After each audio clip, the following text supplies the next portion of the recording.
Condominial, doutor Tiago Natário de Souza. O tema hoje aqui é Assembleia em Condomínios. Muito boa noite, obrigado pela presença, doutor Tiago. Boa noite, é um grande prazer vir aqui hoje. Boa noite a todos os ouvintes. E vamos lá, né? Vamos ao tema tão polêmico, Assembleia de Condomínios. É isso aí, como eu disse aqui, inclusive, né, doutor Tiago, a cidade de São Paulo é uma cidade aí repleta de condomínios. Acredito que seja, talvez, inclusive, a cidade com o maior número de condomínios no país. E é um tema sempre muito relevante para a população, é um tema em que a população vem cada vez mais aí se envolvendo e tem cada vez mais condomínio em São Paulo. E a pergunta que eu faço para o senhor para a gente iniciar esse bate-papo é: qual seria aí, ou qual é a importância de uma assembleia dentro dos condomínios? Esse aspecto do número ele é muito importante. Primeiro que nós temos que saber que 50% da população hoje da capital de São Paulo, ou ela mora em condomínio, ou ela trabalha em condomínio. Ou seja, aí é muita gente de fato. Agora, no tocante à importância, sem dúvida nenhuma, a assembleia em si é o ato mais importante dentro do condomínio, porque ali é que é resolvido todas as questões. Questões que muitas das vezes não estão ao alcance do síndico, muitas vezes por ele não poder resolver sozinho, ele tem que levar os temas à Assembleia. E a Assembleia é o momento da democracia, onde que as pessoas descem e exercem o seu direito a voto, e o exemplo grande de política que a gente vive todos os dias é dentro de um condomínio, pois ali, de fato, a gente tem o direito de votar, de ser votado. Agora, e aí o senhor está falando justamente de uma questão que eu acredito também participo de assembleias e tal, e ali é um momento até bastante democrático, né, onde as pessoas podem ali expor as suas opiniões, os seus votos e tudo mais. Quais são os cuidados a serem tomados por moradores de condomínio no momento dessas assembleias? O primeiro cuidado que eu sempre digo é o seguinte: nós temos que descer para uma assembleia pensando que ali não é o lugar da gente brigar, não é um palco, não é um ringue. A gente tem que buscar ali o quê? Entender que aquele momento ele é importante para o condomínio e que as decisões que serão tomadas ali alcançarão todos os condôminos. Acho que muita coisa importante que a gente pode falar nisso é as pessoas descerem e terem ciência do que vai ser discutido. Isso é muito importante, porque muitas das vezes o síndico ele chama uma assembleia com a pauta que ele quer, quando na verdade ele deveria consultar qual que é o anseio da coletividade. Qual que é o anseio, o que os condôminos vêm lutando para ter. E muitas das vezes o síndico ele vai fazendo da forma como ele acha que deve, e isso faz com que tenha poucas pessoas em assembleia. Mas o senhor percebe que os síndicos têm esse tipo de atitude, ou pelo menos uma parte dos síndicos tem esse tipo de atitude, ou nenhum síndico cumpre essa... Não é uma norma, não é uma regra, mas que poderia fazer isso com mais naturalidade? Na verdade, eles têm entendido hoje, através até de cursos, muitos que são estudados nessa área, eles têm entendido que a forma correta de fazer assembleia para buscar contingente, para buscar presença, é a forma de divulgação antecipada. E eu tenho visto na prática mesmo que, através dos condôminos, através dos conselheiros, que eu acho que é o porta-voz de todos os condôminos, eles de fato têm entendido essa mensagem e eles têm feito da forma correta. Chamado e perguntado qual que é o tema que querem discutir, para ter uma maior presença em assembleia mesmo. Existe um prazo mínimo, porque aí entre o edital e a assembleia, porque quando o síndico divulga o edital, ele precisa de um tempo, as pessoas precisam de um tempo também para entender quando que vai ser, se agendar e tal. Existe esse prazo? Existe sim. Na verdade, esse prazo ele sempre vai estar previsto na convenção do condomínio. O próprio Código Civil ele não externou isso. Ele externa o prazo que nós temos para dar a divulgação da assembleia, mas ele não trouxe esse prazo. Mas na convenção do condomínio, praticamente que 100% delas aparece esse prazo. Esse prazo ele é muito importante porque é o prazo de publicidade. Se não for dada a divulgação da forma correta, a assembleia pode vir até ser nula ou, em alguns casos, anulável. E qual é normalmente esse prazo? Normalmente esse prazo ele gira em termos de 8 dias, podendo ser em alguns casos, em algumas convenções, diferenciado, colocando 15 dias, 14 dias. Tem alguns casos em especial, em algumas convenções, que eles falam até de 2 meses, no caso de uma assembleia de destituição de síndico. Mas não tem sido a regra tem sido aí 8 dias. Isso é determinado pela convenção do condomínio? Exatamente, via própria convenção do condomínio. Tá. Agora, quem pode chamar uma assembleia? Em regra, quem chama a assembleia no condomínio é o próprio síndico. O síndico ele é o eleito pela coletividade, mas na falta do chamamento da Assembleia pelo síndico, 1/4 dos condôminos, como diz o Código Civil, pode se reunir e chamar uma Assembleia para discutir qualquer pauta. Normalmente, quando eles se unem dessa forma, conseguem 1/4 é que já não está tendo uma situação muito boa dentro do condomínio, e aí acaba sendo o tema de destituição de síndico, destituição de administradora, acaba vendo outras coisas, pedindo prestação de contas, mas, em regra, o síndico pede, na falta do síndico, 1/4 através da Assembleia, através dos condôminos. Tá. Agora, o senhor disse agora há pouco que algumas pautas poderiam até ser aí verificadas com os moradores darem as suas opiniões, enfim, ali acrescentar alguns temas às assembleias. Agora, existem pautas obrigatórias também nessas assembleias? Sim, isso é uma pergunta muito importante. Na verdade, existem pautas obrigatórias que o Código Civil prevê, que é a previsão orçamentária, a prestação de contas e a cada 2 anos, normalmente, como diz o Código Civil, a eleição de síndico. Certo. Então, isso é muito importante observar, mas também é importante observar que muitas assembleias, através de pedidos das pessoas, pedidos dos condôminos, eles pedem para discutir alguma pauta. Então é importante o síndico, ele dar uma analisada nas atas anteriores para saber se não ficou nenhuma pauta pendente, para que no momento de chamar uma nova assembleia, chame de acordo com, entre aspas, uma dívida que tinha lá atrás. E que muitas das vezes o síndico não faz dessa forma, e ele é surpreendido numa assembleia quando o condômino diz o seguinte: mas nós não decidimos na última assembleia que falaríamos sobre tal assunto, que teríamos tal assunto em pauta. Então é muito importante a gente ver o anterior, a gente dar uma analisada nas atas, ler as atas, para poder dar o próximo passo da forma correta. Agora vamos partir para a parte prática da Assembleia propriamente. Quer dizer, no início de uma Assembleia, existe que tipo de formalidade? O que deve ser feito nesse momento? Em toda assembleia de condomínio, a gente tem que pensar da seguinte forma: instalada uma assembleia, a gente precisa escolher um presidente.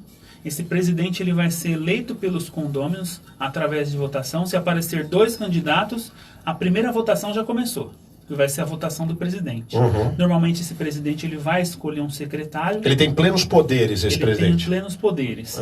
Em tese, não é que ele vai ter todos os poderes, mas a gente entende que ele vai ter algum dos poderes que ele vai ter, o quê? De analisar as procurações, observar as validades das procurações, observar se aquela procuração ela é específica, analisar se aquele condômino está inadimplente, se não está inadimplente, para fazer com que a coisa corra da forma correta, evitando o maior erro e evitando o maior problema de vício que possa vir a invalidar essa Assembleia. Mas ele é quem vai conduzir os trabalhos, ele é quem vai dar a palavra, ele é quem vai entender o momento em que, se caso a Assembleia entrar num tumulto generalizado, é ele quem vai acabar com a Assembleia.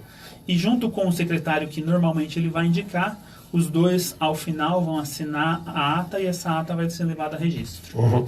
Agora, o senhor falou, inclusive, o uso de procurações, né?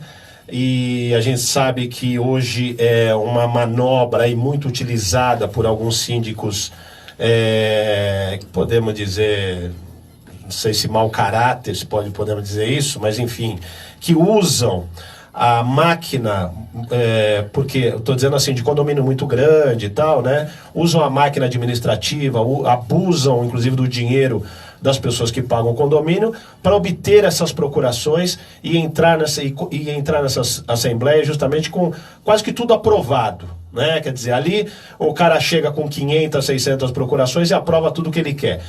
Como que os moradores agem no momento desse? Como é que o que o morador pode fazer? Na verdade, essa é uma grande dificuldade. A gente sabe que, como uma política, quem está no poder acaba muitas das vezes se usando da máquina. E quando a gente fala se usando da máquina, é se usando dos funcionários para buscar procuração, o que eu entendo que é totalmente errado. Usando do quê? De todas as informações de cadastro que tem lá dentro, onde ele consegue buscar as pessoas que estão dentro do condomínio, as pessoas que estão fora do condomínio, tem cópia de todas as documentações, RG, CPF, etc., porque muitas das vezes precisa apresentar a procuração com uma cópia do RG.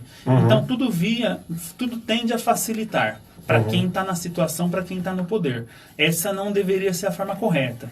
Mas a questão da procuração ela é um instrumento válido previsto no Código Civil. É um instrumento de mandato, do qual uma pessoa tem possibilidade de se representar através de uma procuração dada por outra. O instrumento ele é válido. A forma como se obtém é que a gente muitas das vezes percebe que há um certo abuso. Mas a gente costuma dizer que ao mesmo tempo que o síndico tem essa liberdade de correr atrás, bater na porta, fazer porta a porta, a oposição também tem essa condição. Bater porta a porta, condômino a condômino, pedir a procuração. E a procuração ela é válida naturalmente. Agora, ela tem que ser uma procuração que seja específica, ou seja, uma procuração para aquela assembleia, para aquele dia, com poderes específicos, ou seja, para votar sobre determinados assuntos, ou até mesmo para ser votado. E muitas das vezes se discute em alguns condomínios se teria que ter o reconhecimento de firma ou não. Não necessariamente há uma obrigação, há discussão jurisprudencial acerca disso, mas algumas convenções visando não ter esse problema, elas já põem de forma clara que há necessidade do reconhecimento ou não há necessidade. Na própria convenção. Agora, quais são as dicas para se ter assembleias mais tranquilas? Na verdade, o que eu sempre costumo dizer é o que? A gente tem que preparar um ambiente bom. Hoje a gente sabe que as pessoas elas nunca se veem, quando elas descem, todos são estranhos. Então, muitas das vezes, o que a gente recomenda é o quê? Tenta preparar um ambiente. Muitas das vezes a pessoa desce, ela não tem uma água para beber, não tem um refrigerante. De repente, preparar de uma forma com um som ambiente, com um refrigerante, um salgadinho, algo que é tão simples, mas que a gente sabe que quando a pessoa vê a comida ali, ela uma única, outra uma ajuda, uma serve, e começa aquele poder da convivência mais agradável, uma convivência mais agradável, aquele poder da gentileza, e as pessoas começam num clima diferente. Eu acho que começar num clima diferente é muito bom. E muitas das vezes, não tendo muitas pessoas na assembleia, o que eu sempre costumo dizer, dou essa dica, é o quê? Tenta sentar em círculo.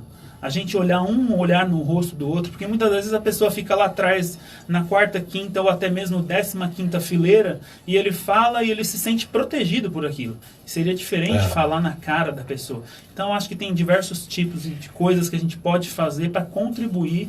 Agora, a forma de contribuição é o quê? Uma boa divulgação, as pessoas saberem o que vão discutir, para que elas tenham condição de, na hora, não ter dúvidas. Porque a dúvida causa um certo incômodo e as pessoas já se sentem um pouco mal na assembleia. Tem uma pergunta que sempre aparece, né, nessas questões de assembleia, se pode votar, se não pode, principalmente a questão dos inadimplentes.